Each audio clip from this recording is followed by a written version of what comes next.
కథలో సీరియస్నెస్ కంటే సిల్లినెస్కే ఎక్కువ ప్రాధాన్యత ఇచ్చారు. ఒక చిన్న పాయింట్ను తీసుకుని దానికి తనదైన శైలిలో ఫన్ జోడించుకుంటూ వెళ్లారు.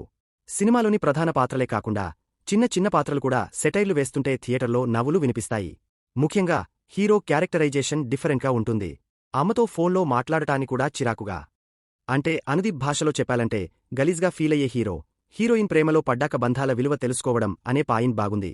అయితే హీరో హీరోయిన్ల మధ్య లవ్ ట్రాక్కున్నా దాన్ని బయటపెట్టే సందర్భాలు రాకపోవడంతో వారి మధ్య నడిచే అంతర్మథనం ఆకట్టుకుంటుంది.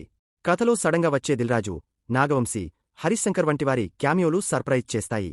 మొత్తంగా కథనం ఎక్కడా సీరియస్గా లేకుండా నవ్వించడమే లక్ష్యంగా సాగింది. ఇందులో నిర్మాత నాగవంశీ చెప్పినట్లు మొదటి సీన్లోనే కథ అనేది పూర్తిగా పక్కనబెట్టేయాలి. అలా పెడితేనే మిగిలిన సినిమా చూడగలరు. అసలు ఒక సీన్తో మరో సీన్కు సంబంధం లేకుండా స్క్రీన్ ప్లే రాసుకున్నాడు అనుదీప్. ముఖ్యంగా సింగిల్ లైనర్స్పైనే వెళ్దామని ముందుగానే ఫిక్స్ అయిపోయాడు. దానికే స్టిక్ అయి సినిమా తీశాడని అర్థం అవుతుంది. విశ్వక్సేన్ తన ఎనర్జెటిక్ పర్ఫార్మెన్స్తో సినిమాను నడిపించాడు. కామెడీ టైమింగ్తో ఆకట్టుకున్నాడు. ఇక హీరోయిన్ కయాదు లోహర్ స్క్రీన్ మీద చాలా అందంగా కనిపించింది. ఆమె నటన కూడా సహజంగా ఉంది.